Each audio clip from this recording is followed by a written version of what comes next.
నమస్తే, నేను మీ జాకిర్ హుస్సేన్. ప్రస్తుతం మనతోటి స్టూడియోలో సీనియర్ జర్నలిస్ట్ సిఎస్ రావు గారు ఉన్నారు. వెల్కమ్ చెప్పేద్దాం. హాయ్ సార్, నమస్తే. నమస్తే. ఇప్పుడు కవిత గారు, ఏపీలో చూసుకుంటే షర్మిల గారు, ఇద్దరు ఒకే బాటలో వెళ్తున్నట్టు కనిపిస్తుంది సార్. ఏం చెప్తారు అసలుకి? ఇప్పుడు జరుగుతున్నటువంటి పరిణామాలను కనుక చూస్తే అక్కడ అన్నను వ్యతిరేకించి షర్మిల ఫైట్ చేస్తూ ఉన్నారు. తెలంగాణలో అన్నను వ్యతిరేకించి కవిత గారు ఇప్పుడు ఫైటింగ్లో దిగారు.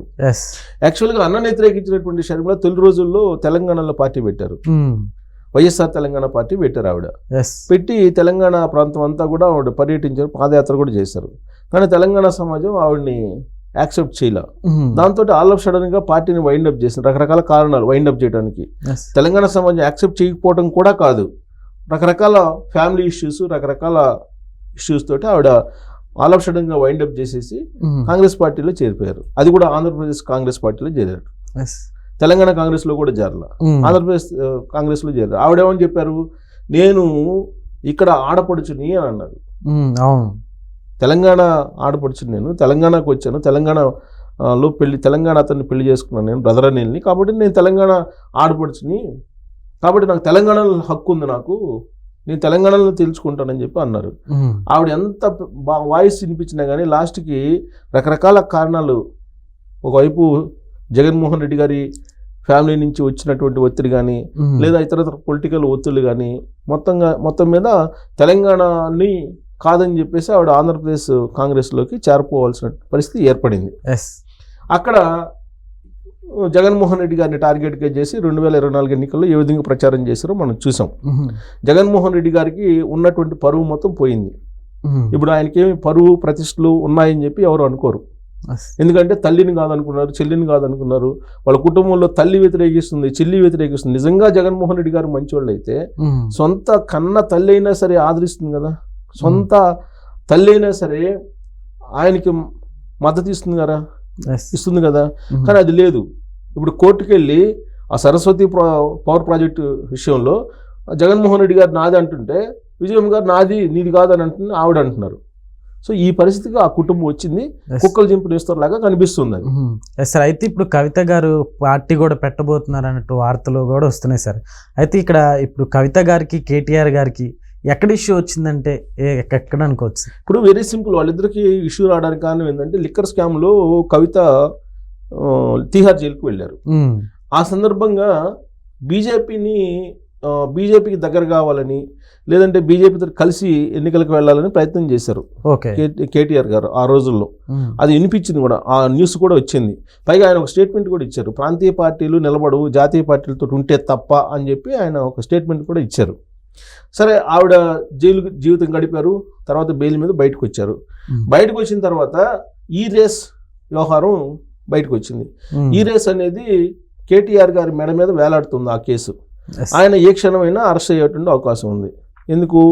ఇప్పుడు ఈడీ ఎంటర్ అయింది, హవాలా జరిగింది అనేది, మనీ లాండరింగ్ జరిగింది అనేది బయటపడింది. ఈ మనీ లాండరింగ్ జరిగింది కాబట్టి ఈడీ ఎంటర్ అయింది. ఈడీ కోర్టులో ఇప్పుడు ఉంది. ఇప్పుడు రాష్ట్ర ప్రభుత్వం ఏం చెబుతుంది, ఈడీ ఎంటర్ అయింది కాబట్టి మేము అరెస్ట్ చేయలేకపోతున్నాం అని చెప్పి రాష్ట్ర ప్రభుత్వం చెబుతుంది. ఇప్పుడు బీజేపీ వాళ్ళు ఏం చెబుతున్నారు, అసలు రాష్ట్ర ప్రభుత్వంలో ఉన్నటువంటి పోలీసులు సిట్ని ఏర్పాటు చేశారు కదా, సిట్ విచారించింది కదా, మొత్తం ఇన్ఫర్మేషన్ వాళ్ళ దగ్గర ఉంది కదా ఈ రేసుకు సంబంధించి, మరి రాష్ట్ర పోలీసులు అరెస్ట్ చేయొచ్చు కదా అని చెప్పి బీజేపీ వాళ్ళు అంటారు.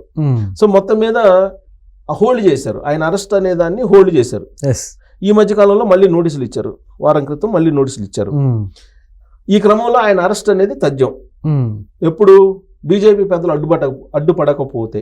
అడ్డుపడకుండా ఉండాలంటే ఏం చేయాలి? కేటీఆర్ బీజేపీలోకి ఆ పార్టీ విలీనం కావటం, లేదంటే పొత్తు పెట్టుకోవటం ఏదో జరగాలి. విలీనం అని చెప్పేసి కవిత గారే చెప్తున్నారు కదా, బీజేపీలో విలీనం కాబోతుంది బీఆర్ఎస్ పార్టీ అని చెప్పి.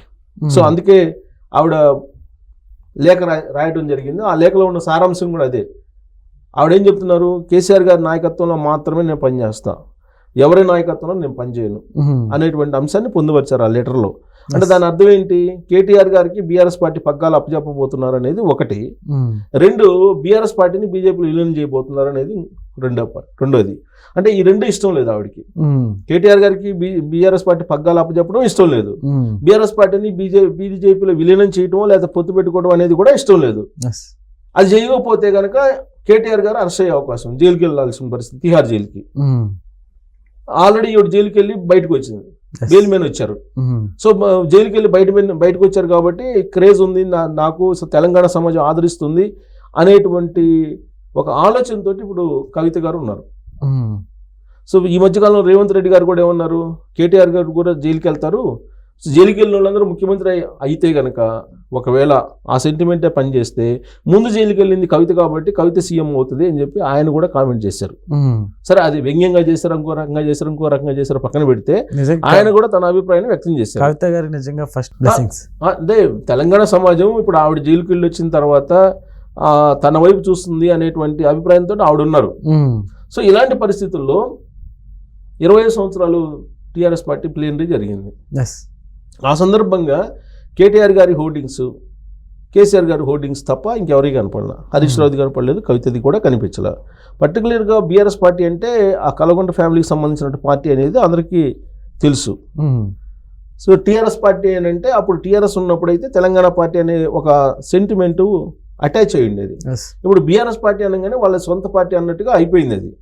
సో దాంతో అసలు అక్కడ ఓన్లీ కేసీఆర్ కేటీఆర్ హోర్డింగ్స్ తప్ప ఎవరు లేవు అని అంటే రాబోయేటువంటి రోజుల్లో బీఆర్ఎస్ పగ్గాలు కేటీఆర్ గారికి అప్పచెప్పబోతున్నారు అనేది బహుశా సంకేతం వచ్చి ఉండొచ్చు. అందుకే లెటర్ రాశారు ఆవిడ.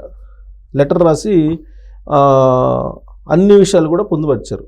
ఈ హోర్డింగ్స్ సంబంధించిన అంశం కానీ, లేదంటే బీజేపీ మీద ఆ వేదిక మీద మాట్లాడకపోవడం కానీ, ఇవన్నీ ఆవిడ ఆ లెటర్లో పొందుపరిచారు. పొందుపరిచి ఒక రకంగా చెప్పాలంటే ఆవిడ బీఆర్ఎస్ పార్టీకి ఎదురు తిరిగారు, లేదా కేటీఆర్ నాయకత్వాన్ని వ్యతిరేకిస్తున్నారని చెప్పి అనుకోవాలి. ఇప్పుడు జగన్మోహన్ రెడ్డి గారిని నాయకత్వాన్ని, జగన్మోహన్ రెడ్డిని ఏ విధంగా అయితే షర్మిల గారు వ్యతిరేకిస్తున్నారో సేమ్ ఇక్కడ కూడా ఈ కవిత గారు వ్యతిరేకిస్తున్నారు. అంటే సేమ్ వీళ్ళిద్దరూ ఒకే బాటలో ఉన్నారు. ఇప్పుడు మరి కవిత గారు ఏం చేస్తారు, షర్మిల గారి లాగా పార్టీ పెడతారా? పార్టీ పెట్టడానికి అడుగులు వేస్తున్నారు. ఇప్పుడు తెలంగాణ జాగృతి అనేటువంటిది సంస్థ ఉంది. ఆ సంస్థనే రాజకీయ పార్టీ కింద మార్చి ప్రజల్లోకి వెళ్ళాలనే ఆలోచన చేస్తున్నారని తెలుస్తుంది. ఒకవేళ అదే జరిగితే కనుక షర్మిల గారు ఫెయిల్ అయినట్టు ఈవిడ ఫెయిల్ అవుతారని చెప్పలేము. ఎందుకంటే ఆవిడ పందా వేరు, ఈమె పందా వేరు. ఆవిడ ఇచ్చినటువంటి పందా మొత్తం ఫ్యాక్షన్ నేపథ్యంతో కూడినటువంటి బ్రదరు, ఫ్యాక్షన్ నేపథ్యంతో కూడినటువంటి తండ్రి, ఫ్యాక్షన్ నేపథ్యం ఉన్నటువంటి ఫ్యామిలీ. కానీ ఇక్కడ బీఆర్ఎస్కు సంబంధించి ఆవిడ కల్వకుంట్ల ఫ్యామిలీ సంబంధించి తీసుకుంటే కనుక వాళ్ళు తెలంగాణ ఉద్యమం లేదంటే తెలంగాణ వాదాన్ని తీసుకొని వచ్చినటువంటి వీళ్ళు. సో కాబట్టి రేపు కవిత గారి ఆలోచన ఏంది, వాళ్ళ అభిమానులు చెప్తున్న దాని ప్రకారం పార్టీ రిజిస్టర్ చేసిన తర్వాత ఆ పార్టీని ప్రజల్లోకి తీసుకెళ్ళడానికి ఆవిడ పాదయాత్ర చేయబోతున్నారు అని అంటున్నారు. ఇప్పుడు పాదయాత్ర చేస్తే కనుక షర్మిల గారిని ఆదరించినటువంటి విధంగా ఇక్కడ ఆదరిస్తారా లేదంటే వ్యతిరేకిస్తారా? ఇప్పుడు షర్మిలని ఇక్కడ ఆదరించలా తెలంగాణ సమాజం, అక్కడ ఆంధ్రప్రదేశ్లో ఆదరిస్తున్నారు. కానీ ఇక్కడ కవితకి పుట్టినీళ్ళు మెట్టినీళ్ళు రెండు ఇక్కడే. షర్మిలాకి వచ్చేసరికి పుట్టినీళ్ళు ఆంధ్ర, మెట్టినీళ్ళు ఇక్కడ. సో కాబట్టి మెట్టినీళ్ళు ఆయనకు ఆదరణ లేదు. ఇక్కడ పుట్టినీళ్ళు మెట్టినీళ్ళు రెండు ఇక్కడే కాబట్టి తెలంగాణ సమాజం ఆదరించిన ఆశ్చర్యపోవసలే. సో ఆదరించడం జరిగితే కనుక ఇక్కడ కూడా అన్నా చెల్లెళ్ళ ఫైట్ మనం చూడబోతున్నాం. ఆంధ్రప్రదేశ్లో ఏ విధంగా అయితే అన్నా చెల్లెళ్ళ ఫైట్ చూసామో 2024 ఎన్నికల్లో, రేపు రాబోయేటువంటి ఎన్నికల్లో కూడా అన్నా చెల్లెళ్ళ ఫైట్ ఇక్కడ కూడా మనం చూడబోతున్నాం. ఇంతకీ అసలు వీళ్ళకి ఎందుకు ఇలా బ్రదర్స్ని వ్యతిరేకిస్తున్నారు? అసలు అన్నా చెల్లెళ్ళ బంధం అంటే ఇలా ఉండాలి అని చెప్పి ఫోజులు ఇచ్చేటువంటి షర్మిల, జగన్, కేటీఆర్, కవిత మనం చూసాం గత కొంతకాలంగా. అసలు వైఎస్ జయంతి వర్ధంతి వచ్చిందంటే ఇడుపులపై వెళ్ళి జగను షర్మిల ఏ విధంగా అన్నా చెల్లెళ్ళ బంధం అనేది మనం చూసాం. అన్నా చెల్లెళ్ళ బంధం ఎలా ఉంటుందో చూసాం. ఇంతకన్నా అన్నా చెల్లెళ్ళ బంధం ఇంకా ఉండదేమో ప్రపంచంలో అన్నట్టుగా ఫోజులు ఇచ్చేవాళ్ళు, ఫోటోలకు కానీ వీడియోలకు కానీ. సేమ్ ఇక్కడ కూడా రక్షాబంధన్ వస్తే కనుక కేటీఆర్ గారును కవిత గారు ఇద్దరు అన్నా చెల్లెళ్ళ బంధం అంటే ఇలా ఉండాలి అని చెప్పేసి అనుకునేలాగా వీళ్ళు భ్రమింపజేస్తారు. మరి ఇప్పుడు సీన్ కట్ చేస్తే వీళ్ళు రాజకీయపరమైనటువంటి వారసత్వం కోసం, ఆస్తులు అక్రమంగా కూడబెట్టినటువంటి ఆస్తుల కోసం అన్నా చెల్లెళ్ళు విడిపోతున్నారు, కుటుంబాలు విడిపోతున్నాయి, కుటుంబాల్లో అంతర్గతంగా విభేదాలు వస్తున్నాయి. ఇప్పుడు ఏమంటారు, అదేమంటే ప్రజల కోసం అసలు ఏ ఇళ్లలో లేవు అని అంటారు వీళ్ళు. ఏ ఇళ్లలో లేవు, అన్ని ఇళ్లలో ఉంటాయి కదా, మా ఇంట్లో ఉంటే తప్పేంటి అన్నట్టుగా మాట్లాడతారు. అంటే అన్ని ఇళ్ళకి వెళ్ళిటికి ఒక ఒకటేనా? ప్రజల సొమ్ముని దోచుకొని దాచుకున్నారనేటువంటి ఆరోపణలు ఎదుర్కొంటున్నారు వీళ్ళు. దాదాపుగా 2001 నాటి ఆస్తులు ఎంత కల్వకుంట్ల ఫ్యామిలీ, ఇప్పుడు ఆస్తులు ఎంత అనేది తెలంగాణ సమాజంలో చిన్న పిల్లోడిని అడిగినా చెప్తారు. మరి ఆ ఆస్తులను సంపాదించుకొని డైమండ్స్, కేజీల కొద్ది బంగారం, తర్వాత గోనె సంచుల్లో డబ్బు, ఆ పత్రాలన్నింటినీ శ్మశానంలో దాచిపెట్టారని చెప్పేసి ఇప్పుడు లేటెస్ట్గా న్యూస్. అవునా సార్? ఆయన బీఆర్ఎస్ పార్టీకి సంబంధించిన అంటే టీఆర్ఎస్ పార్టీకి వ్యవస్థాపక సభ్యుల్లో ఒకళ్ళు దిలీప్ చెప్తున్నారు ఇప్పుడు. ఓకే. అసలు మొత్తం సంపాదనకు సంబంధించిన దస్త్రాలు ఇక్కడెక్కడ శ్మశానంలో బస్తాలతో దాచిపెట్టారు, శవపేటికల్లో వేసి అని చెప్పి ఆయన చెప్తున్నారు. అది ఎంత నిజమో లేదంటే ఎగ్జాగరేట్ చేస్తున్నాడు ఆయన మనకు తెలియదు, కానీ ఆయన టీఆర్ఎస్ పార్టీ వ్యవస్థాపకుల్లో ఒకళ్ళు, ఆయన నమ్మదగ్గ వ్యక్తి. ఆయన ఆధారాలు లేకుండా చెప్పరు. కపిలవాయి దిలీప్ కుమార్ గారు ఆయన ఈ మధ్య ఎక్కడో చెప్పారు, నేను విన్నాను, నేను చూశాను ఆ స్టేట్మెంట్ కూడా. అంటే దస్త్రాలని బస్తాల్లో వేసి శ్మశానంలో శవపేటికల్లో పూడ్చిపెట్టారంట శ్మశానంలో. అంటే ఎవరికి రానటువంటి ఐడియా అది. సో ఆ స్థాయిలో వీళ్ళు చేశారండి. ఇప్పుడు యాక్చువల్గా BRS party, YSR Congress party ఒకటే, వేరు కాదు, ఒకే తానులో ముక్కలు. అందుకే కేసీఆర్ గారు అక్కడ జగన్మోహన్ రెడ్డిని ముఖ్యమంత్రి చేయడానికి అన్ని విధాలా సహకరించారు 2019లో. అలాగే 2023లో మూడోసారి ముఖ్యమంత్రి కావడానికి కేసీఆర్ గారికి అన్ని రకాలుగా సహకారం అందించారు జగన్మోహన్ రెడ్డి గారు. ఇక్కడ పెద్దిరెడ్డి రామచంద్రారెడ్డి, చెవిరెడ్డి భాస్కర్ రెడ్డి గారు వచ్చి మొత్తం ఎలక్షన్లు పర్యవేక్షించారు 2023 ఎన్నికలప్పుడు. అంటే వీళ్ళిద్దరూ ఒకటే, ఈ రెండు పార్టీలు ఒకటే. ఈ రెండు కుటుంబాల నేపథ్యం కూడా ఇంచుమించుగా ఒకటేగా కనిపిస్తూ ఉంటాయి. ఇప్పుడు అన్నాజల్లీల మధ్య వచ్చినటువంటి విభేదాలు ఏవైతే ఉన్నాయో ఇవి కూడా సిమిలారిటీ కనిపిస్తున్నాయి. అయితే ఇప్పుడు కవిత గారిని తెలంగాణ ప్రజలు ఆదరిస్తారంటారు సార్ నెక్స్ట్? ఒకటి మాత్రం వాస్తవం, ప్రకృతి అనేది చూస్తూ ఉండదు. ప్రకృతి ఏం చేయాలో అది చేస్తుంది ఫస్ట్ ఆఫ్ ఆల్. తర్వాత ఈ మొత్తం హోల్సేల్ మనం చూస్తే తెలుగు రాష్ట్రాల్లో క్లుప్తంగా చెప్పాలంటే మహిళలు సమభాగం, ఆకాశంలో సగం, ఇవన్నీ చెప్తుంటారు కదా చాలామంది. మహిళలు పురుషుల కంటే తక్కువేం కాదు ఇవి చెప్తుంటారు కదా. మహిళలు సక్సెస్ అయ్యారు అనేది తెలుగు రాష్ట్ర చరిత్రలో ఉందా?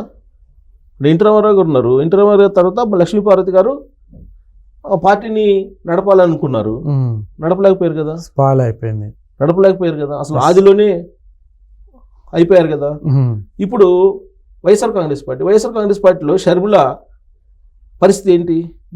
విధులైన పరిస్థితుల్లో ఆ పార్టీ నుంచి బయటకు వచ్చారు కదా, బయటకు వచ్చి ఆవిడ ఫెయిల్ అయిపోయారు కదా. ఇప్పుడు కేటీఆర్ గారికి ఆ పార్టీ బాధ్యతలు అప్పచెప్తున్నారు బీఆర్ఎస్ పార్టీ. కవిత బయటకు వచ్చి కొత్త పార్టీ పెట్టుకుంటారు, సమాజంలోకి వెళ్తారు. సమాజంలోకి వెళ్ళిన తర్వాత కవితని ఎన్ని రకాల అబోస్పాలు చేయాలో అన్ని రకాలుగా అబోస్పాలు చేస్తారు.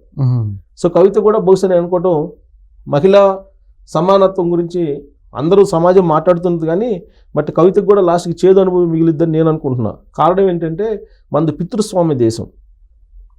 అంటే మగపిల్లలకు పుట్టినటువంటి పిల్లలకు ఉండేటువంటి ప్రాధాన్యత ఆడపిల్లలకు పుట్టినటువంటి పిల్లలకు ఉండదు. అసలు ఆడపిల్లలకు ఒక్కసారి పెళ్లి చేసిన తర్వాత చాలామంది తల్లిదండ్రులు పట్టించుకోరు ఆడపిల్లల్ని. మగపిల్లలే వాళ్ళ వారసులు అని భావించేటువంటి సమాజంలో మనం ఉన్నాం. కాబట్టి మహిళల్ని ఆదరించేటువంటి పరిస్థితి ఈ సమాజానికి ఇప్పటికైతే లేదు. అలాంటి పరిస్థితి వస్తే కనుక అప్పుడు సమానత్వం గురించి మనం మాట్లాడుకోవచ్చు. కాబట్టి రాబోయే రోజుల్లో కవిత సక్సెస్ అవుతారని అంటే మనం ఉండేది పితృస్వామ్య దేశం కాబట్టి అంత ఈజీ కాకపోవచ్చు అనేది నా వ్యక్తిగతమైన observation. Okay sir, thank you.